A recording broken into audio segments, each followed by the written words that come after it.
Hello and welcome to SeoUL Games, a new series I'm going to go ahead and just start off with here. I'm basically going to be reviewing some of my replays I think that were interesting.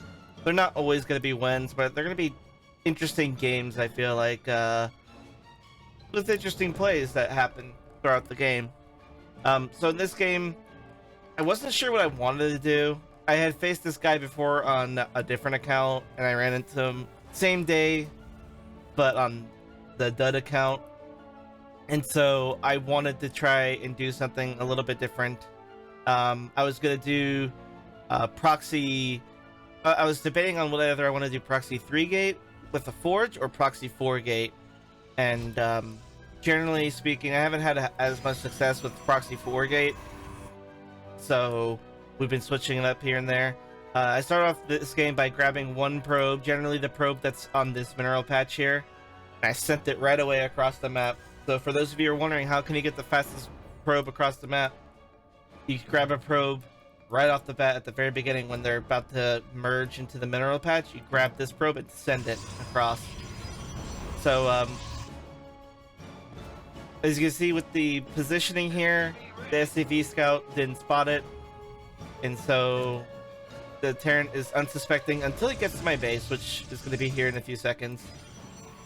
And so we're doing 3 gate and a forged, and our opponent has not started to produce any units, so he's waiting for that Reaper, I think. But the Reaper, no, he went for the Marine because the pylon's going down now at his ramp. The plan was that I was going to use my second probe. Did I not? Yeah, I did. Second probe over here. No, wait, no, that's my first probe. I thought I sent 2 probes. I could have swore I sent 2, but anyway. This probe is going to make cannons, and then I didn't want him to be able to deny me from getting inside so easily, so I had high ground vision with the pylon, and I was going to make a cannon right here, but then he scared off my probe with the Marine. This is going to be kind of a bit of an issue for me, because this Marine reduced HP of my probe by quite a bit. But now we have a Zealot here. I had a feeling that this Zealot wasn't going to be able to do much, because the Marine was just going to run into the bunker, so my plan is to run around into the mineral line. But these cannons are now getting free damage off. This pylon is going to go down. And unfortunately, half this bunker is now filled with SCVs. Now it's not, but he's trying to save this barracks. What my opponent should have done is lifted this barracks and moved it back. But instead, he's trying to save the barracks where it's currently at. And it's a losing battle here. These cannons getting free picks off on the Marines. There's 1 Marine that's going to go down. So he should have had 3 Marines in this bunker instead of 2, and still only has 2. And this decision right here to block his tech lab with this second bunker, terrible decision. Now all these Zealots are just going to go into the mineral line.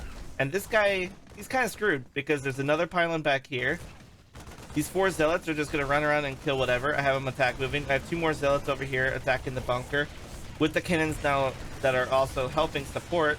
And then I get another Marine kill. So now we're back to still only 2 Marines. The DPS is pretty low. This 𝙀𝙓𝙋𝘼𝘉 mine here is gonna get picked off instantly because it was right under the Zealots and then died.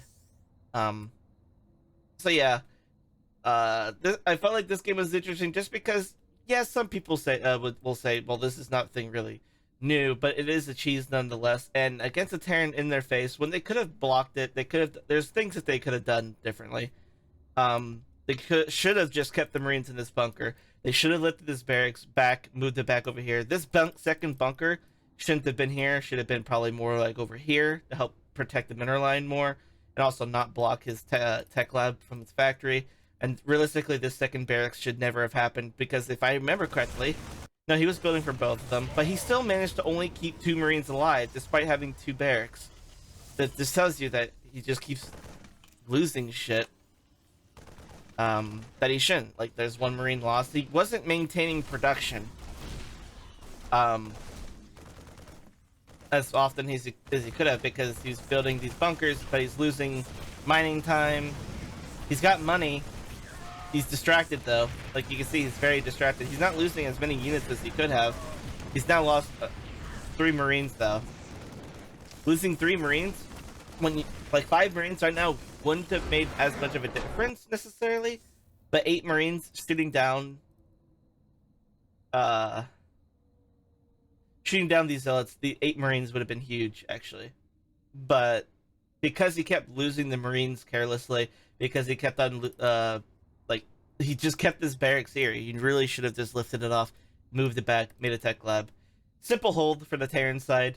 And then it would have forced me to have to either tech the Stalkers or try to get an expansion, which I would have likely taken the gold base because I have map control at the moment. Everything's in his face.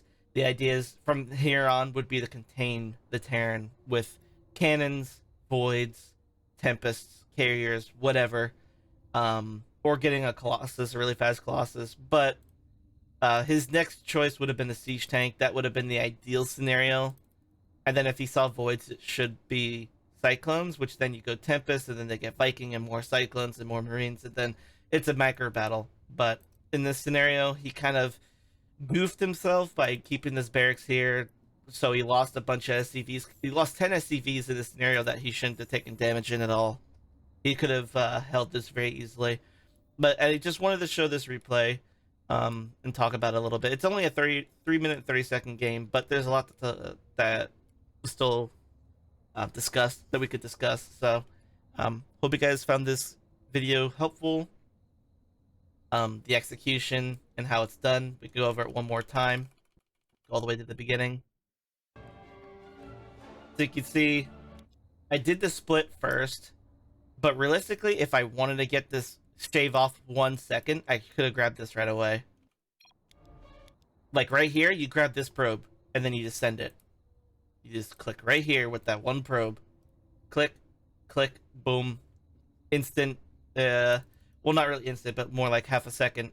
Just takes half a second to get this probe moving right away if you want to get the fastest possible gateway started on their side of the map.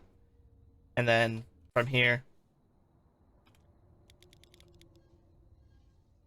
you just proxy and hope for the best. It's basically a hoping for the best build. The alternative that I was debating on, but I didn't go with, was I was going to stack 2 probes. And how you would stack 2 probes is you make an assimilator, and then you stack by clicking the mineral patch with the 2 probes over here, and then back over here onto the building assimilator, and then you send it by clicking one of these mineral patches like here. But the idea is to keep them stacked. And what I would have done, and I'll probably try in the future, is I'll send 2 probes, click like at this base right here, and then as the probes are moving up, I'll split off, and then I'll build inside of this base right here, the gateways. There won't, and then I'll can rush out here. The problem is that there's no pylon at the main, so then the building of the forge is going to be dependent on if this gets scouted. But anyway, that's the feature. We'll see how if it works out. If it doesn't work out, I'll still post a replay showing what could have happened. But yeah, hope you guys enjoyed this video. Hope it was helpful for those of you who wish to learn. And yeah, I'll see you guys in the next one. Take it easy.